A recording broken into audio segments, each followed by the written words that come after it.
Greetings and salutations! Today I want to show you how to build this awesome glow squid farm. It's super easy to build and is extremely cheap. I've seen similar designs online, but no one that is as cheap as this one. All you need is a hopper and 2 chests, some water and some stone. So the concept of this farm is quite simple. As you can see, both axolotls and glow squids spawn in here. And since the axolotls like to attack the glow squids, they swim around, killing them, giving you the loot that will be flushed into our collection system. To build this farm, you need 1 hopper, 2 chests, some water, some building blocks.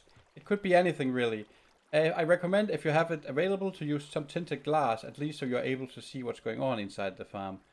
And also you need a bit of stone to make the bottom of the farm.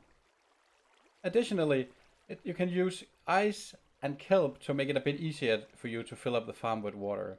In this video I'll show you how to do it with kelp. In order for the glow squid to spawn, you need to make sure that your farm is below Y level 63, otherwise this won't work. Once you've made sure of that, you can start the farm. First we make a line of 7 blocks wide. Then you can make it as deep as you want. In this example I'll make it 15 deep.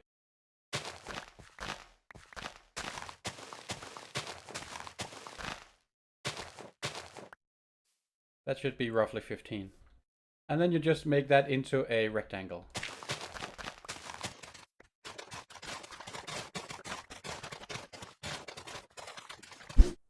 Hi, this is me from the future just butting in. So the keen observer may have noticed that I accidentally made the farm 8 blocks wide instead of 7. So this will not affect the rest of the tutorial and it will be corrected a bit later. I just wanted you to notice so you don't replicate that error as well. Back to the tutorial.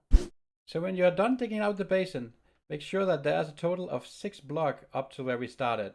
And also make sure that the ground is covered by natural stone. This can be stone as I have here, or granite or similar. I decided to use stone as I think it looks better. Also, the sides doesn't really matter what material you use. The important part is the stone. So if you found any dirt or other things that are not natural stone, replace them with stone. Next, we need to lower one of the long sides of your basin. Either side is fine.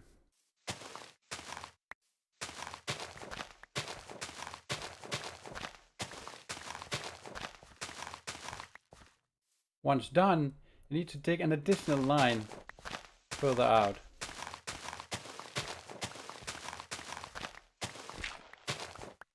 And dig that 1 level further down again. So you have a line parallel to the long side of your basin. Once done, take a bucket of water and pour down at the line you made. So this step you may need to repeat more times depending on how long you made your farm. So where the water stops flowing, you would need to dig down 1 level. And then just keep digging down all the way until you get to the end of the line. When it happens again, or if it happens again that the water stops flowing, you need to repeat the same pattern. Dig down 1 level until you hit the end. Then when you're at the end, you dig in 4 blocks.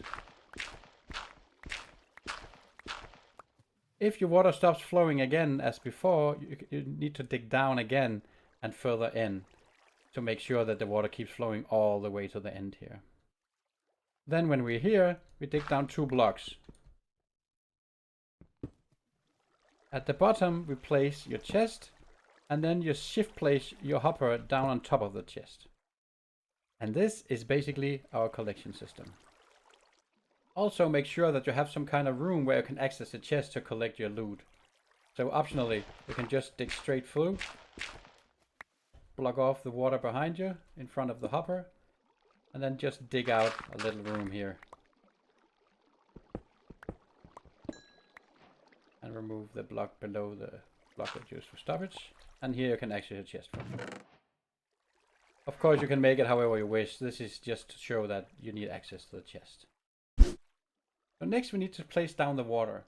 So the first step I'm doing here can be done with any solid block, maybe dirt or something. I'm just using ice because that makes my job a bit easier in the long run. So place down and fill out the entire open space at the same height as this wall here that we reduced one level.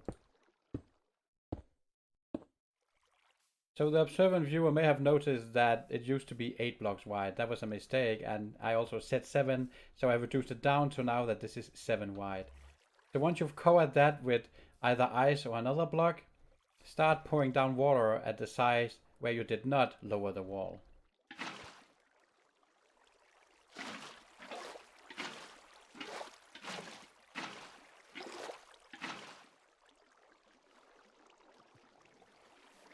Like this. So notice that the water runs exactly to the edge here, pushing everything that is in here will be pushed down into our collection system and be picked up by the hopper. So now there's 2 ways we can fill in the water. We can either fill up all the empty space below with ice blocks and break them, or alternatively we can use kelp. So for this sake I will use the kelp method, just because that is the most viable one in the early game. But first we destroy all the ice blocks.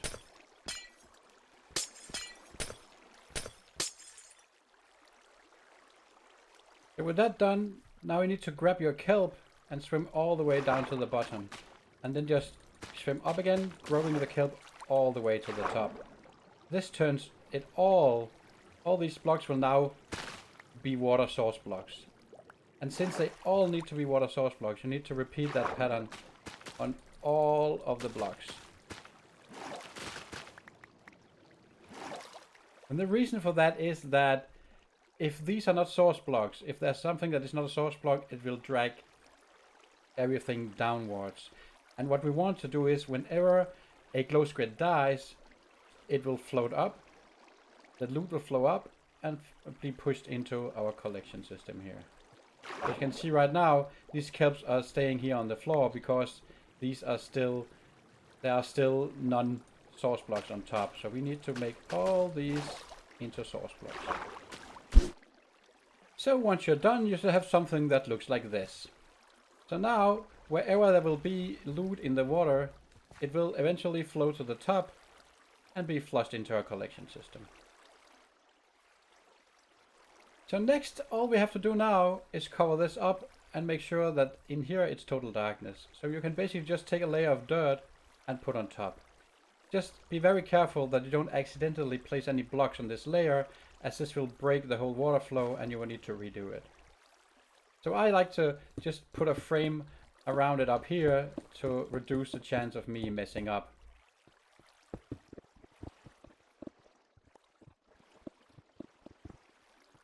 And then for the sake of this video, I will cover this up with tinted glass as well, so we can see what's going on inside the farm.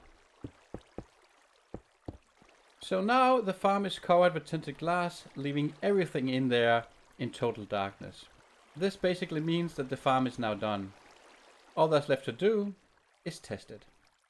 So in order to test it optimally, I would suggest building yourself like a pillar and go up high and go AFK for a while. So I don't want to go into details about the spawn mechanics, but if you're interested to learn about them, I would be happy to make a video about that as well. Let me know down in the comments below. So I've had the farm running now for roughly about 15 minutes, and that produced me just about 35 of the glow ink. So calculating that will mean just around 140 an hour. And it is based on just this small size here. So considering that we only invested a bit of stone and a hopper and a chest, I think that is quite good, especially for the early game. And keep in mind, you can expand this as far as you want to. So I hope you found this little guide useful, and if you're interested in seeing this farm implemented in my survival world, you should check out Project Vegas, where I made this farm as well, with a bit of different design but the same principle. So I'll leave a link down in the description, and there'll also be a card up here. Anyways, thank you so much for watching, and you'll see me in the next video. Bye!